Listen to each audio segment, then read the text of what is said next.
இந்த வீடியோல என்னுடைய குக்கிங் பிளஸ் காமெடி இதெல்லாம் வந்து நான் டெய்லியும் போடலாம் அப்படின்னு இருக்கேன்.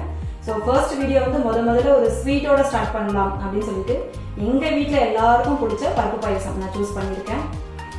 வாங்க பார்க்கலாம். ஸோ ஃபர்ஸ்ட் வந்து பாசிப்பருப்பு சிறுபருப்பு சொல்லுவோம் இல்லையா, அது வந்து இந்த கிளாஸில் நான் அளந்து எடுத்திருக்கேன். இது வந்து ஒரு 100 கிராம், அதனால இதில் அளந்து எடுத்திருக்கேன்.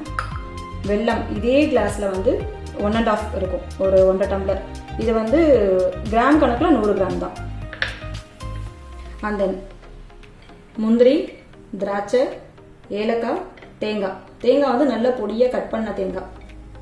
இதெல்லாம் தாளிக்கிறதுக்கு கீ. அப்புறம் தேங்காய் பால். இது வந்து ஃபர்ஸ்ட் தேங்காய் பால், இது திக்கான தேங்காய் பால். இது வந்து செகண்ட் தேங்காய் பால். இது வந்து நான் கொஞ்சம் கம்மியான குவான்டிட்டி செய்யறதுனால நான் கம்மியாக எடுத்திருக்கேன். இதே வந்து நீங்கள் கொஞ்சம் அதிகமாக வேணும் அப்படின்னா இது எல்லாமே டபுள் த குவான்டிட்டி எடுத்துக்கோங்க. இப்போ ஃபர்ஸ்ட் வந்து பருப்பை வந்து நம்ம வறுத்துக்கலாம். ஸோ ஃபர்ஸ்ட் வந்து பருப்பை வந்து வறுத்துக்கலாம். இது வந்து என்னன்னா லைட்டாக கூட கலர் சேஞ்ச் ஆகக்கூடாது, பட் ஆனால் அந்த ஸ்மெல் போகும், அவ்வளோதான், வேற ஒன்றுமே இல்லை. அப்படியே கொஞ்சம் சிம்ல வச்சு உங்களுக்கு அந்த ஸ்மெல் லைட்டாக வரும், பருப்பு வாசனை வரும், அப்போ ஆஃப் பண்ணிடுங்க. இப்போ பருப்பை வந்து நான் ஒரு 3 தடவை நல்லா வாஷ் பண்ணிட்டு குக்கரில் வச்சுருக்கேன். இதை வந்து நம்ம தண்ணி ஊற்றிட்டு, இது தண்ணி வந்து அளவுலாம் கிடையாது, ஜஸ்ட் உங்களுக்கு பருப்பு முழுகிட்டு கொஞ்சம் மேலே வர அளவுக்கு தண்ணி இருந்தால் போதும். அவ்வளோதான். குக்கரை க்ளோஸ் பண்ணிட்டு ஒரு 3 விசில். இப்போ வந்து குக்கர் வந்து விசில் இதாகிடுச்சு. இப்போ நெக்ஸ்ட் வந்து நம்ம வெல்லத்தை வந்து உருக்க போகிறோம். அதனால் வெல்லத்தை வந்து இந்த பாத்திரத்தில் நான் போட்டுட்டு கொஞ்சமாக தண்ணி ஊற்றிக்கிறேன். இது அப்படியே நல்லா கரைய விட்டுற வேண்டியதான்.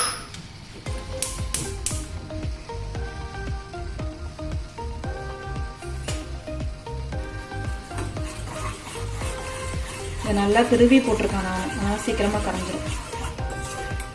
இது கரைஞ்சிட்டு இருக்கிற கேப்பில் நம்ம குக்கரை பார்த்துருவோம். குக்கர் விசில் ஆயிடுச்சு. பருப்பு நல்லாவே குழஞ்சிருக்கு.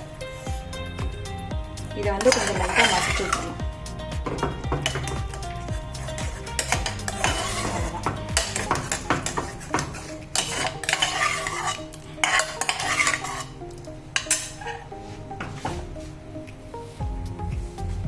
இப்போ வெல்லம் வந்து நல்லாவே கரைஞ்சிருச்சு. இது வந்து எந்த பாகுபதமுமே தேவையே இல்லை, ஜஸ்ட்டு கரைஞ்சா போதும் நமக்கு, அவ்வளோதான். ஸோ இதை வந்து இப்போ எடுத்து நம்ம இதை ஃபில்டர் பண்ணி ஊற்றிக்கலாம். கொஞ்சம் ஏதாவது டஸ்ட் எல்லாம் இருந்துச்சுன்னா இதாகிடும்.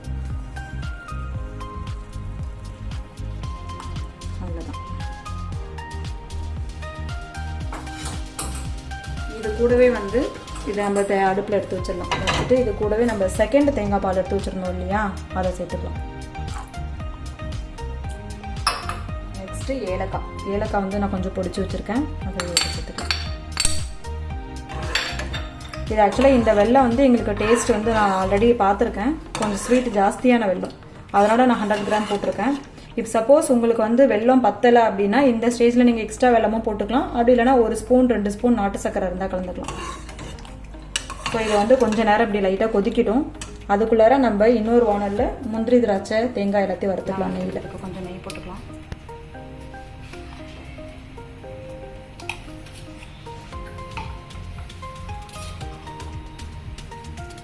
நல்லா நெய் உருகட்டும்.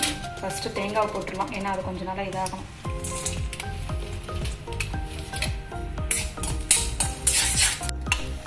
பாருங்க, இப்போ தேங்காய் வந்து நல்லா பொரிஞ்சிருச்சு. ஆக்சுவலாக இந்த பாயசத்தோட டேஸ்ட்டே வந்து தேங்காயில் தான் இருக்குது. நல்லா தேங்காவை அப்படி பொரிச்சு போட்டிங்கன்னா, நெய்யில் பொரிச்சு போட்டிங்கன்னா செம்ம டேஸ்ட்டாக இருக்கும். இது வந்து பொரிச்சது பாயசத்தில் ஊற்றிட வேண்டியதுதான். இப்போ வந்து இங்கே பாயசம் வந்து கொஞ்சம் பார்க்கறதுக்கு தண்ணியாக தான் இருக்கும், பட் இது பருப்புங்கிறதுனால நீங்கள் கொஞ்சம் பார்க்கறதுக்கு தண்ணியாக தான் இருக்கும், பட் இது பருப்புங்கிறதுனால நீங்கள் போக கொஞ்சம் நேரம் அப்படி ஆனாலே டக்குன்னு இருக்குது. அதனால் வந்து என்னடா இவ்வளோ தண்ணியாக இருக்கே அப்படி. இது திராட்சை வந்து கொஞ்சம் லைட்டாக பபிள் மாதிரி இப்படி வரும். வந்ததுக்கப்புறம் நம்ம எடுத்து பாயசத்தில் ஊற்றிடலாம். கேஸ் ஆஃப் பண்ணிட்டேன்.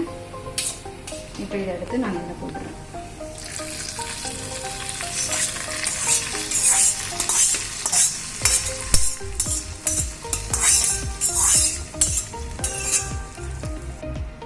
இது கொஞ்சம் லைட்டாக இதோட போயிட்டு எல்லாம் மிக்ஸ் ஆகும், வேறு ஒன்றுமே இல்லை. கடைசியாக இன்னும் நம்ம ஒன்று சேர்க்க வேண்டியது என்னென்னா இந்த ஃபஸ்ட்டு தேங்காய் பால் மட்டும்தான் இருக்குது. அதை ஆஃப் பண்ணிட்டு தான் சேர்க்கணும், நீங்கள் முன்னாடி சேர்க்கக்கூடாது. அவ்வளோதான். இப்போ பாயசம் வந்து முடிஞ்சிருச்சு. இப்போ கேஸ் ஆஃப் பண்ணிவிட்டு இந்த ஃபர்ஸ்ட் எடுத்தோம் இல்லையா தேங்காய் பால், திக்கான தேங்காய் பால், அதை ஊற்ற போகிறோம். அவ்வளோதான். பாயசம் ரெடி.